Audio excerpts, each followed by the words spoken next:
come into the camera Okay. if you would. All right. I'm here with somebody that grew up on 23rd and Jackson in Seattle. And make yourself at home. These are my friends on YouTube, and they're very nice people. All right. And we all focus on language and arguments so much that we miss, I think, some of the Americana.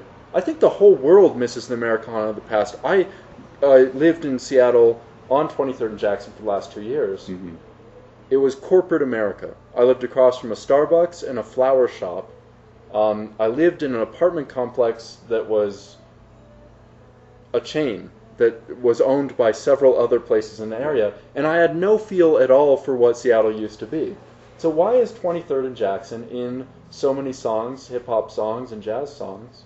They had a jazz club there. We called it Birdland, from the famous Birdland.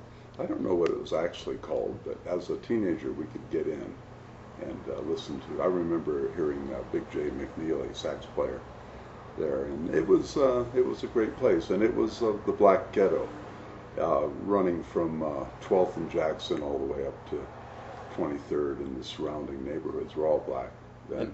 I was just telling him on camera that now 12th and Jackson and everything west and maybe up to 15th and Jackson is the International District. Mm-hmm.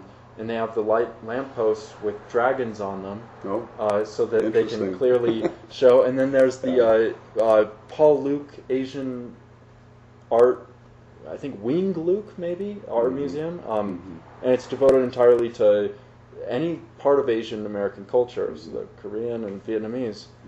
Well, the Asian section was a little further, I guess it would have been west. Further downtown. Further downtown, where I guess the football stadiums and all that. Have taken over that area. That's what happened then. Yeah, That's what happened. Moved them up. Because that must have been a gigantic project, because the football stadium is monolithic. It's gigantic. Yeah, that's where the train station used to be. So under the football stadium.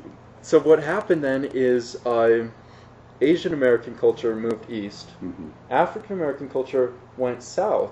And south of 23rd and Jackson, not 5 blocks, is a cultural history museum that's devoted to black culture. So, but it's largely a slavery memoriam kind of place. It's not so much a jazz. Well, the Jimi Hendrix Museum mentions that area too as being an early. Did he play there? Scene. I don't think he was. Jimi Hendrix went to Garfield, and I went to Lincoln about the same time. I was in the class of '57, and I think if he graduated, he would have been right in there too. That's a good time. Yeah.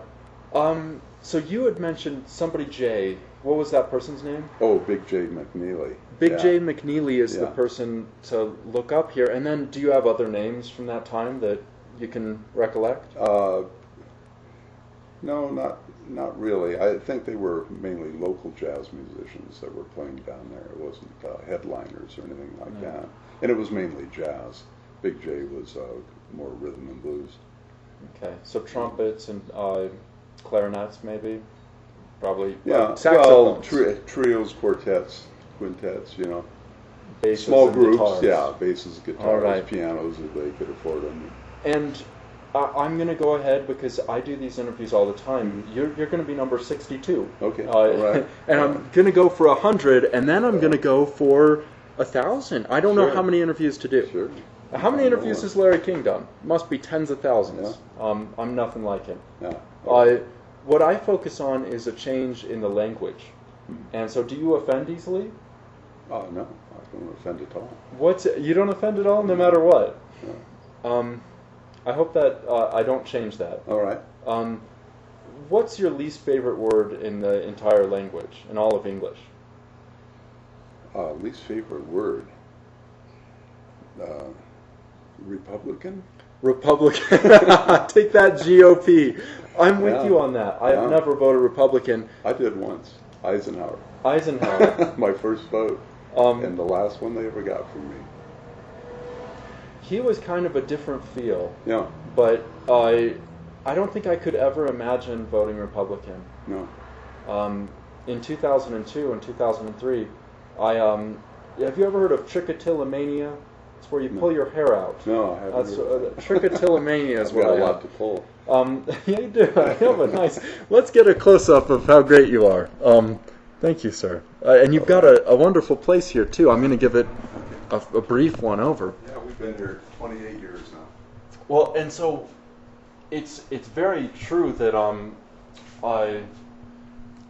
the GOP has had it too easy for too long, and the filibuster is not is their best friend. But I don't think that it's the country's best friend. Mm-hmm. I think that they're abusing the filibuster. They've abused the Army. They've abused the Air Force. And they've turned us from a country of honorable men into a difficult land, possibly an empire. Everybody kind of takes it assumed that we're an empire. I'm not certain that we offer citizenship on an empire basis. I don't know how that works. I want to change the language and pull the rug out from under their feet and leave them totally surprised and curious about what's going to come next. And I want to change the worst word in the language, which I don't think is Republican. I think it's fair to say somebody's a Republican. I'm going to recharge.